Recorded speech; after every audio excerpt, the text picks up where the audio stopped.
Good afternoon, ladies and gentlemen. Welcome to Ibrox Stadium for today's Scottish Gas Men's Scottish Cup game. Rangers versus Celtic, Sunday 8th of March. Chris, how are you? You well? I was actually okay until about half an hour ago. Nerves are starting to kick in. Just get the team sheet about 10 minutes ago, and I'm starting to feel a bit better again. But look, it's going to be a tough game regardless of how weak the Celtic side might appear on paper. It's all about who's in the dugout for Celtic. He's been there and done that, so he'll have them motivated and up for it. So it's all about what we do, isn't it? But certainly a few surprises in the Celtic team line. That's the talking points pre-match.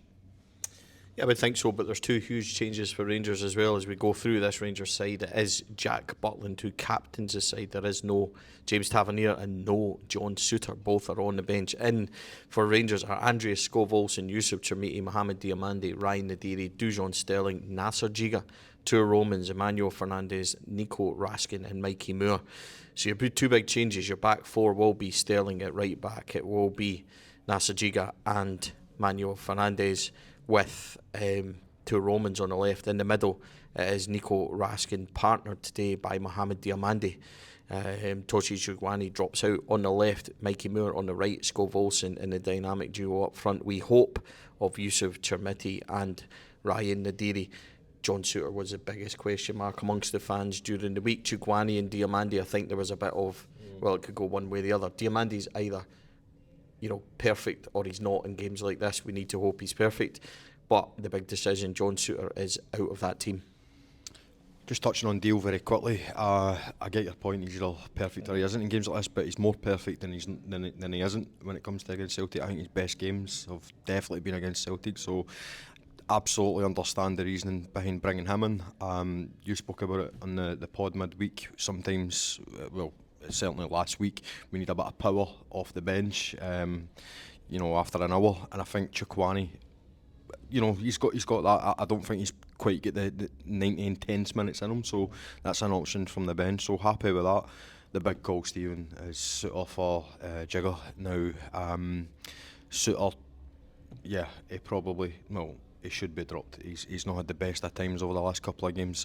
But for me, I was kind of hoping for Sterling in the centre half position with Tav on the right.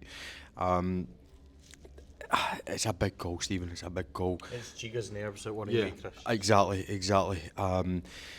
In these games, he's been a bit of a mixed bag, but he's an adventure every game. I remember the semi-final. Yeah. Oh, Jesus Christ. He done okay, actually, but his nerves for that first 20 minutes, he was all over the place. If he can settle in quickly, we should be okay, because prior to this, when he had a run of games in the team before Souttar came back, he actually done well. We kept the clean sheets and stuff. But even with doggy bottoms on. But this is a big test for Giga. And you mentioned it on the way up here. He's got brilliant recovery pace, so that'll stand him in good stead against Maeda. But it's a big call. It's a big call. But I think we'll be okay. I do think we'll be okay, as long as we can nullify the threat of Maeda. And then hopefully Sterling keeps Tonetke quiet. I don't really see where else Celtic can hurt us. That's the two big players we need to nullify, and hopefully we get the players to do it. Yeah. Rangers bench: Liam Kelly, James Tavernier, John Souttar, Tello Asgard, Nadeem Bayrami, Jerry Gassama, Bojan Majowski, Jayden Mighoma and Tochi Chugwani. There is no Connor Barron in that squad. Celtic, two huge injury issues for them. Missing out today is Kieran Tierney and their captain Callum McGregor. In goals is Sinisalo, captain the side, Liam Scales, Austin Trusty, Nygren, Huijin Yang, Luke McCowan, Julian Araujo, Sebastian Tonetke, Daijin Maeda, Rio Hatate and Benjamin Arthur. It looks like they'll go for a back four, which is Araujo at right back, Trusty, Arthur and Scales at left back. You really want Skov-Olsen to be going at Scales. We know that Araujo found it difficult against Moore and Romans last week, and you want to target those areas. That's the areas I said last night on the podcast. I still stand by the full-back areas are where they can hurt where we can hurt them. In midfield, Luke McCowan will partner Hatate and Negrin as well. We know that Negrin and Hatate are threats. McCowan pitches in with the odd goal as well, but they don't have the control that McGregor will give them and that leadership. Taneki will play left, Maeda through the middle with Yang on the right. Chris, this is a very mixed Celtic team. They're missing probably their 5 best players if you think about Jota, Carter Vickers, Tierney, McGregor, Alistair Johnston, players like that. Their best players are not in this team, and I don't want to say if Rangers can't beat this team we should be asking questions, but it's probably, although there's danger and we're respectful of it, this is probably a Celtic team where you would look at on paper and go, yes, let's go and have a right good go at that. I think it probably is unfair to say if we can't beat this Celtic team we may as well chalk it right, but I think what we can say is we won't have a better opportunity to beat Celtic in the quarter final, because this is a very, very depleted Celtic team. I take your point, they've lost a lot of quality, Jota, Carter Vickers, Johnson, etc., but it's the leadership for me. Tierney and McGregor, that is massive. McGregor's not the player he once was, so I was never really worried about McGregor hurting us, because Hatate, he's the guy that could potentially hurt us. Whereas McGregor's leadership in dictating the tempo, slowing things down in the ref's ear, they've lost that today, and that is huge. That is absolutely huge. Hatate had a brilliant game against us last weekend. Brilliant half, because he only played one half, but we allowed that to happen. But McGregor was his safety net. You know what I mean? He doesn't have that now. Hatate's going to have to show leadership, probably the likes of which he's never really shown since he's been here. So it'll be interesting. But just talking about the Celtic threats there with Maeda and Taneki, I did obviously miss out Hatate. He's another one. We need to get Raskin or Deal, preferably Deal for me. I would rather Raskin just sweep up all the loose balls, all the second balls, get Deal on him and just follow him everywhere today, which will nullify that. And then I agree with their wide areas, full back area, Araujo and Scales. I mean, I've written down here two formations that possibly could, because Anil could be a wee bit flexible here.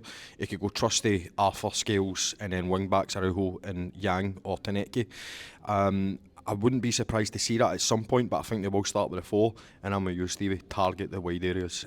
Scott Wilson and Sterling, and then obviously Mikey Moore and Romans, and that should be where we get most of our joy today. So it's going to be an interesting game, and a funny kind of way, because of the Celtic team line. The pressure's probably on us a wee bit now as favourites, but again, it's up to the players, isn't it? They always, I don't want to say they owe us a performance, but they certainly have an opportunity to put last weekend out of our minds. I was going to finally say, that's the thing about last weekend, and we're kind of coming into this with a wee bit of trepidation. I think everybody sees that Celtic lineup, no McGregor, no Tierney and things like that, and they go, and again the spirits are lifted and it's all there for us, and I think that'll be the attitude. I want to see Skov Olsen and Mikey Moore really go at them today. Chermiti and Nadiri create chances. Rangers can go and win this game. I remain confident of that. Respectful of Celtic, they've got players, Yang, Maeda, etc., who can hurt us, but this is all there for Rangers to go and win that game today. It is, absolutely is, and I don't want 45-minute performance. We need a 90-minute performance today, regardless of the Celtic team lineup. It needs to be full pelt from minute 1 to minute 90. Hopefully there's no extra time. Get this game finished in the 90. And yeah, I'm confident, but I'm with you, Stevie. Trepidation, nerves, being scunnered from last week. It was all there this morning. I heard the rumour about McGregor before we got the team line up. Didn't believe it, because mind game's all fun game. And then we saw him on the pitch, didn't we? We saw him on the pitch, yeah. And then team line comes in, my confidence levels have risen, which could be a bad thing, I don't know. But look, Rangers do their job today, we win the game. Your favourite saying at the moment, who can stop Rangers? Rangers himself, Chris, yeah, absolutely. Ladies and gentlemen, we will be back at half-time with all the latest updates. Again, gantry rights, we don't have access because the game's live on Premier Sports and the Scottish Cup. So half-time we'll be back. Full-time we'll be back as well to do your latest updates and reviews, and we hope we're certainly smiling this time. Good luck to the team. Good luck to everybody in that dugout. Going to need it. let's see how this goes. Half time here in the Scottish Cup quarter final at Ibrox. It is Rangers 0, Celtic 0. Celtic had the ball in the net, in which we all resigned ourselves to being a goal, in which replays showed that Scales was just offside as the ball was played in. He won the flick. Maeda scored. Chris, Rangers have had a couple of half things. There's been no real clear-cut opportunities. It's been a very tense and frenetic game. Yeah, there's a lack of cutting edge from Rangers in terms of control of the game. That's much better. Energy's there as well, which is good to see. But in terms of chance creation, it's been little to nil. And as you say, we got a wee bit of a fright towards the end of the half there with Maeda. As you say, when me and you seen it, we thought Maeda was offside, and initially we thought it might have been the guy behind, but obviously it turns out it was Scales, so we got away with one there. Butland has to do better for me, but again, we got away with it, so there's no point dwelling on it. Need to see him off the Rangers in the second half when it comes to testing the Celtic goalkeeper, to be honest. Absolutely, I think we've struggled to see the best of Olsen and Moore. Nadiri and Chermiti haven't really done much. Chermiti's looked dangerous. Chermiti did win one flick on. Nadiri doesn't have the legs. Chermiti shot, which was a handball claim. Having seen it at half time, it's not a handball. It doesn't hit his left, which was outstretched, which we all thought it hit, but it hit his right, which was tucked in. Rangers haven't created enough. They've not struck the ball well enough. The corners of set pieces have been disappointing. Rangers need to do more, because you do feel like there's opportunities there, Chris, but there is more control.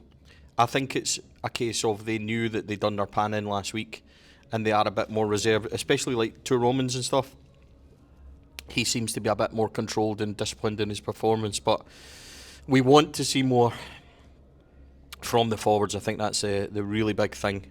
Especially, I want to see more from Moore. We need to get the ball to him and Chermiti quickly, and we've not done that so far. For me, Stevie, next 45, empty the tank. Nobody wants extra time. We need to go for the jugular. As you say, opportunities there. Biggest opportunity for me, Scales. He's on a yellow card now. Yeah. Olsen, Sterling, get on him. Sterling's done well. Yeah, Sterling's done really well, actually, probably the best player. Deal, I'm worried for Deal with that yellow card, so I think we'll probably see him come off in maybe the 60th minute for Chukwani. But no more conservative. Conserving the energy. Let's just go for this, kill this game within the 90, because no one wants to stress extra time, you know what I mean, because that would play into Celtic hands in a way. I'm concerned about the lack of opportunities for Rangers. That's the biggest thing. You move it quicker, be a wee bit more intense in that final third. I think they are wary, certainly, of getting caught, and they're wary of emptying the tank. I think that's where we are at this moment. Celtic have proved to look dangerous at times as well. Maeda's their main threat, but Nasajiga, who's come in, has done really well. He had a couple of really good turns in the first 5 minutes, which settled him down. Overall, Chris, it's quite a very tight game. First goal in this game is going to be key. It is absolutely going to be key. So let's just hope it's us that gets it, because we don't want to be chasing a game. So look, it's finally balanced, and yeah, let's go into the second half and let's try and kill this off. Yep, half time, ladies and gentlemen. We're back at full time. It is Rangers 0, Celtic 0. Full time at Ibrox Stadium, all the way into extra time. Rangers 0, Celtic 0. Celtic win 4-2 on penalties. Just not good enough from Rangers. We said in the first half we weren't creating enough. Didn't really create at all in the second or extra time that I remember. The couple of crosses and stuff like that, but no doubt Rangers have absolutely blown it the last 2 weeks. 2 home games against Celtic, failed to win either of them. That's on Danny Rule, it's also on the players. Just not enough from start to finish, and this is a squad that Danny Rule has got the absolute best out of, and when it came to the absolute crunch, he's not been able to do it. He's got us back into a title race, but equally Rangers have thrown it away. We're going to end up this season most likely trophyless, and it's not good enough. It's absolutely not good enough. A home game against anyone in the cup tie to go out like this is just not good enough. You have to give credit to Celtic, who had a quarter squad or whatever it was today, and they came here, got what they wanted, and went through on penalties, which is difficult to take. But Tavernier and Gassama both ballooning penalties in the shootout is just simply not good enough either. Chris, just a really poor day overall for Rangers. There's absolutely no doubt about it that the players and the head coach have let the fans down once again. I'm going to be reserved in what I say, because I'm obviously quite emotional straight after the final whistle, but I agree with every word you said there. low pressure games, picked up the wins, no problem at all. When it comes to the big pressure, the big crunch games, it's not anywhere near good enough. Two games in a row against Celtic and no wins is just nah. And what I'll say is that's as strong 11 as Rose had available to him in his whole tenure, and that's as weak a squad as any Celtic manager's going to have at any point, or maybe has had at any point in the last. Well, how far do you want to go back? Tony Mowbray, because that squad today that Celtic put out, the COVID squad was better than that. Yeah. That was full of reserves, journeymen. Like, Celtic didn't threaten Rangers at all in extra time until the very last minute when they got a throw in after Forrest kind of burst into the box. That was the only time. Butland never had a save to make second half or extra time that I remember of note at all. And this was a Celtic team that were still fairly comfortable against a Rangers team that, despite having, as you say, their strongest side against Celtic's very weak side, no disrespect to them, they won the game, so that's fair. But in terms of what they would consider their strongest team, absolutely miles away from it, and Rangers have blew it again. Well, this isn't sour grapes. I mean, it's easy to come on here and have sour grapes, but this is the reality, right? Celtic played for extra time, you could say, right, and possibly even penalties, as you said, Stevie. It wasn't to the end that they really threatened us, right? No criticism of Celtic. Celtic done what they had to do, and what did we do? Nothing. Fell right into their trap. Fell right into their trap. It was a toothless performance. Toothless, insipid, not good enough. Not good enough. As I say, look, I need to probably just watch what I'm saying here, because I'm obviously quite emotional at Fulltime Muscle, and I don't want to say anything that I'm going to regret or anything, but I'm not happy. I'm not happy, and that was embarrassing. I see the scenes at Fulltime. These players and the head coach, they've done that to us. We've had our noses rubbed in it yet again, and it's, where do you draw the line, Stephen? Yeah. I've said it before and I'll keep saying it. This football club pretends to be a big football club, living on past glories. And when they continue to not win the biggest of games, we'll always be looked on upon that, and we leave ourselves wide open for criticism. Chris is right. The truth is that when it's came to the absolute crunch, we've not won the biggest of big games, and we almost like we enjoy the chase and we can get games to get us back into it. But as soon as they got close this season, Hibs away, Motherwell away, Livingston away, Celtic last week, Celtic this week, they have absolutely shit the bed all over the place. Rangers were dreadful today, and they got what they deserved. This is a home game. You take it to Celtic, you go on the front foot, and they just never. Did they play with more control, or simply did they just not have the quality in the bottle? That's for others to decide, but we'll concentrate on what we do over here, and what we do here is just not good enough by an absolute mile. Criticism of Danny Rule is fair, and it will be incessant. We all said that he needed to win something. A fourth place or third place finish with winning absolutely nothing and 2 cup exits to Celtic is simply not good enough. Regardless, he had to find a way to win one of these games the last couple of weeks, and he couldn't. And we ended up going out today on a whimper, which is the most disappointing thing.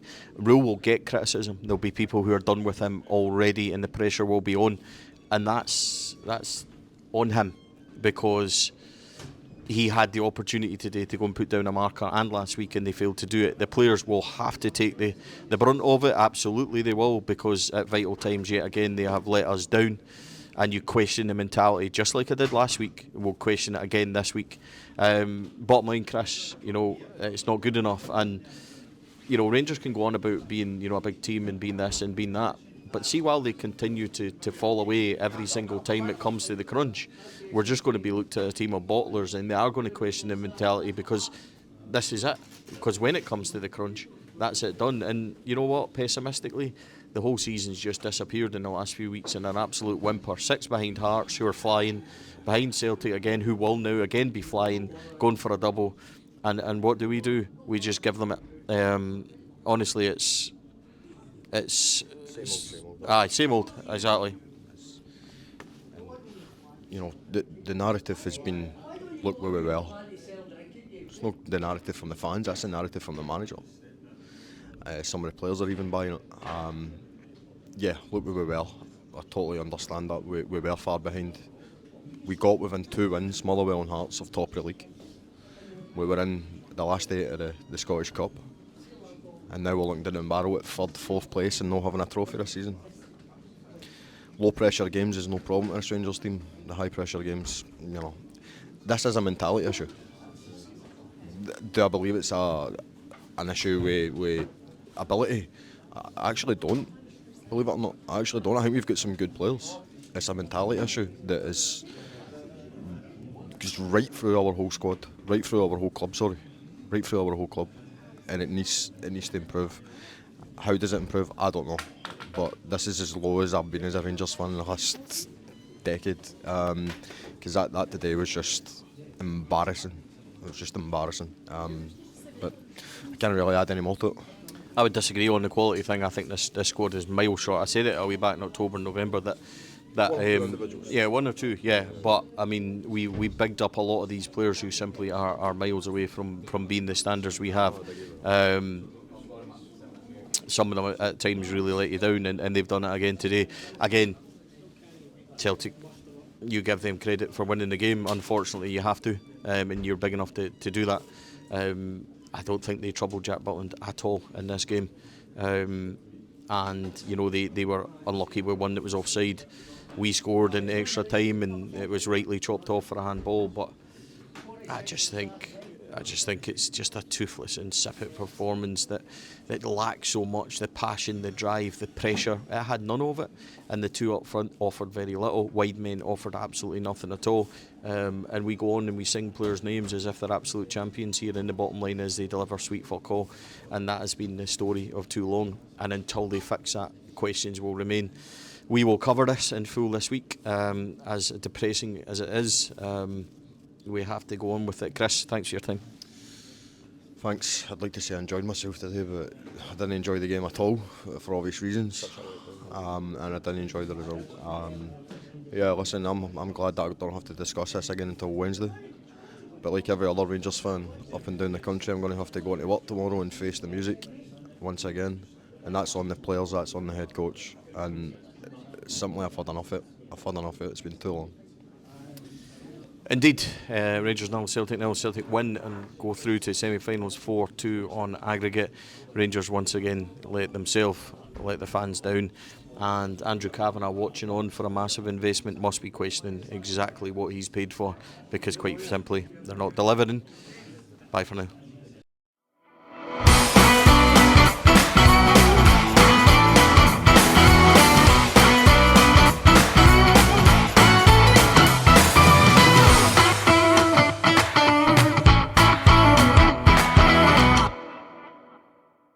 The Four Lads podcast is sponsored by Rhino Express, Clydeview Joinery, Athol Industrial Solutions Limited, and CSD Air Conditioning, in partnership with Black Rooster and Art of Gold. Thank you for listening to or watching the podcast. We hope you enjoyed the show.